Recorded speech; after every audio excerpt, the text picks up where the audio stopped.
What's up, Walking Dead friends and family? It's Brian Castrillo back with another review for The Walking Dead. This is Season 11, Episode 4, Rendition, and it did not disappoint. This episode, we really get to go into the mind or into the everything what the Reapers are, and it starts off kind of back at that for the earlier episode where, you know, they're coming out of the sewers and they're getting attacked by the Reapers. We saw everyone getting attacked, and Daryl, he's taken off after a Reaper, and that's kind of where it starts off. And you see, Daryl's chasing this Reaper, and he catches up to him, and he gets into this big fight. It kind of reminds me a little bit of the fight that he had with Beta. It was a really good fight, kind of back and forth, and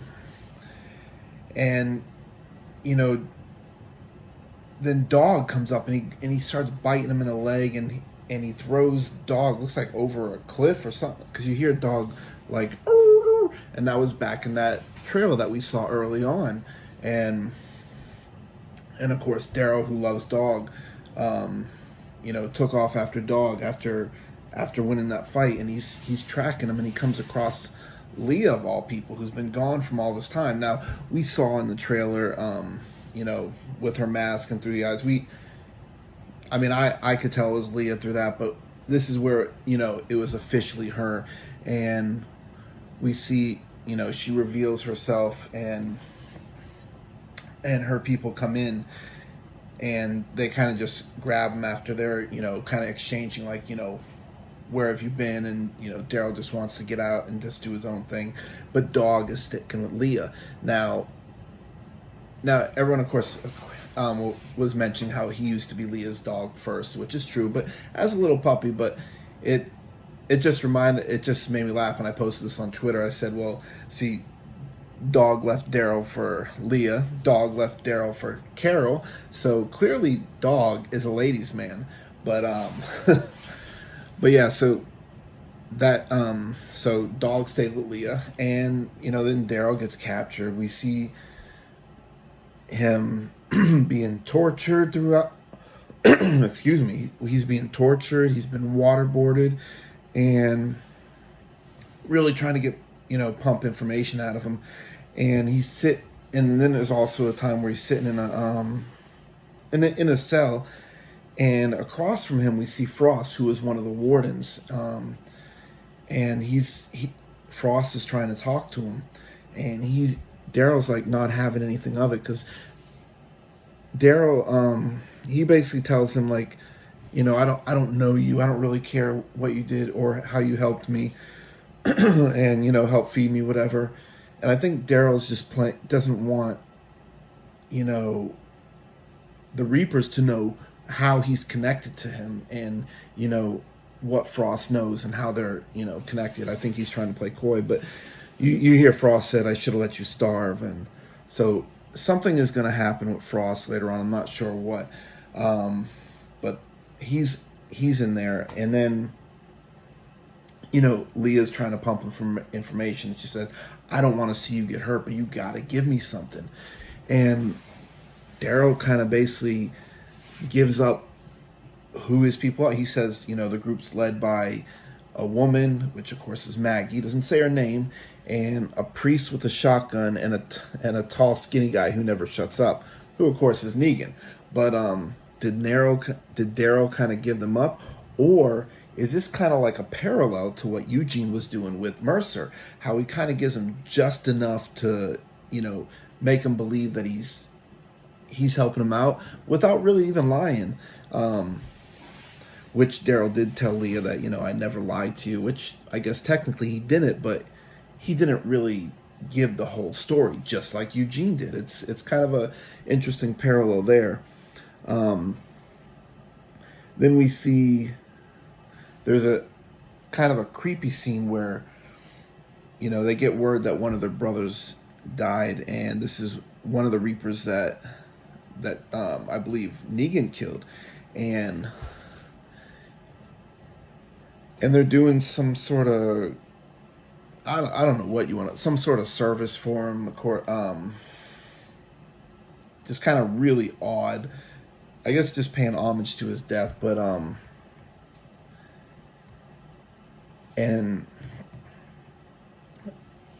then there's a moment where, Leah's she's talking with the Pope, and there's there's an interesting relationship there, but I can't quite put my finger on it. But Leah's trying to talk to him, and he's basically kind of ignoring her. But he eventually starts talking, and he says how, we're a family. You went off to reunite with a lost boyfriend or whatever, but Leah's trying to like tell him that he could be one of us.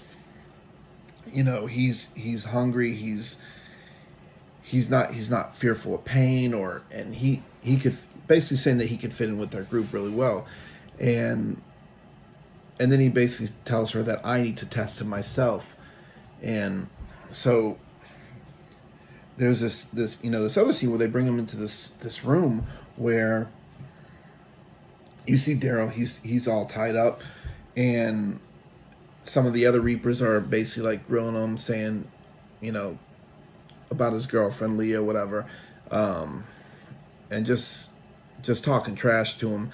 And then Leah comes in and she's like, "That's enough," and then he's like, "Well, I guess I'll just let my dumb ass out." So then all of a sudden, like, you see, well, Leah's untying him, and she goes to the door to get out, but it's locked. And Leah's like, what the hell? And then all of a sudden you see this liquid come over, which is obviously, gasoline.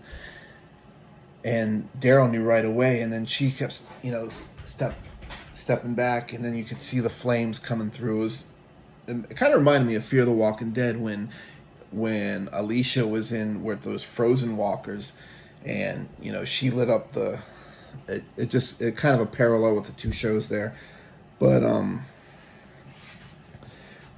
then they're fighting, and then Leah alludes to some sort of crowbar or some sort of metal thing, which she shows Daryl as his fire's getting bigger and bigger, and he's cutting open the door, these wooden boards that are across the window. He gets out, and eventually he helps her get out before the fire succumbs, and then you see all the Reapers there, and then you see Leah turn around and go. So clearly it was a setup, but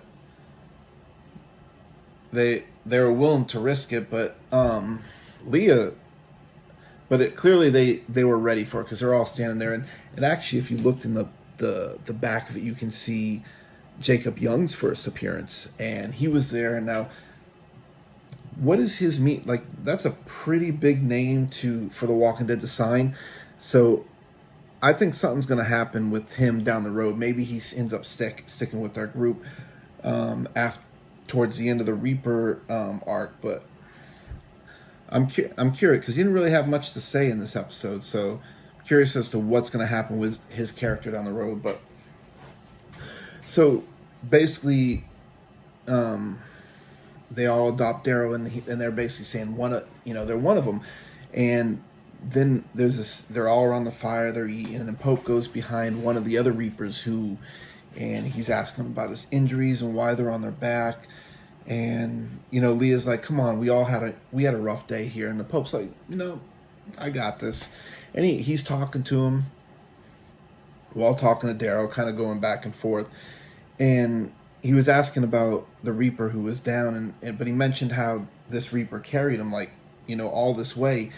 And that Reaper was basically saying, I would have done what any one of us was done. But the Pope was picking at him because he basically was saying that he turned his back on the Reaper, and because he turned his back on his Reaper brother, that's why he died. And then you see the Pope just grab him, throw him into the fire, put his foot down on him, and let him burn and watch him die. And he says that fire is also what basically God does to punish those who go against him. Which, remember, in my other video I was talking about how that burnt walker it said Judas above it, and of course Elijah, who's missing. We saw him getting grabbed by the rope. I believe he was a former Reaper, and you heard the Pope say that they basically use fire to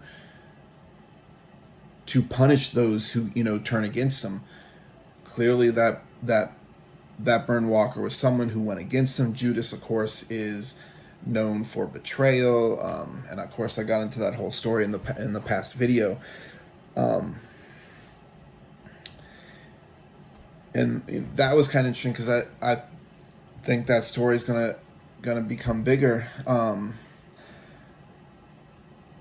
And some other things that were kind of interesting that which I forgot to mention as they were coming into Meridian, where the Reapers were, we see two walkers hanging upside down, and one of them was actually Agatha, who, again, back to that where we saw the burnt walker, that's where she was, around that area where she was attacked, which means that there were Reapers there.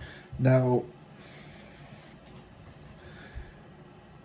what I want to know is, what do you guys think Daryl's end game is? Now, he didn't really tell them. Of course, he has to somewhat cover his own back, but I know he didn't really give up his friends. But I believe this is sort of similar to what Eugene did. But where do you is this going to be sort of similar to Daryl's arc with the Claimers, where he kind of pretends to fit in, but part of me feels that these Reapers aren't really, even though they're clearly messed up in the head. They're hanging people upside down, they're burning people, so they're clearly a couple screws loose. But the Pope said that they were part of a team in Afghanistan and they were fighting. So something happened where they lost, but I don't feel like they're like completely evil. But there's obviously something wrong with them. But I kind of felt bad for him when we were learning about the Pope's story there. But also, where do you think Jacob Young is going to come into this? What do you think about his character? What do you think about Frost and his connection? Why is he there? Is how we saw him being beaten up and then brought back, and he just happens to be locked up right next to Daryl. What do you think it's gonna come out of that? Now, excellent episode. I really enjoyed it. This was basically just kind of getting to the minds of the Reapers, and who they are. We know Daryl has been accepted into one of them, but he's got to be careful because, I believe Daryl's he's our family. He's not Reaper, although there was a moment where he's talking with Leah, so we have to wonder how what his loyalty to Leah is versus our family, because he said that he came back looking for her, and she was said how she thought she lost him, and then there was a quote, "You didn't lose me, I came back and you were gone." But Leah mentioned how he basically left, and Daryl was like, "Well, I was afraid of." It seems like he was afraid of commitment, but that's not exactly how he worded it. But again, excellent episode. I really enjoyed this. This is kind of more of a character dive into who we're dealing with the Reapers. But what did you guys think? What did you notice? Were there any Easter eggs maybe you saw? What was your favorite part of it?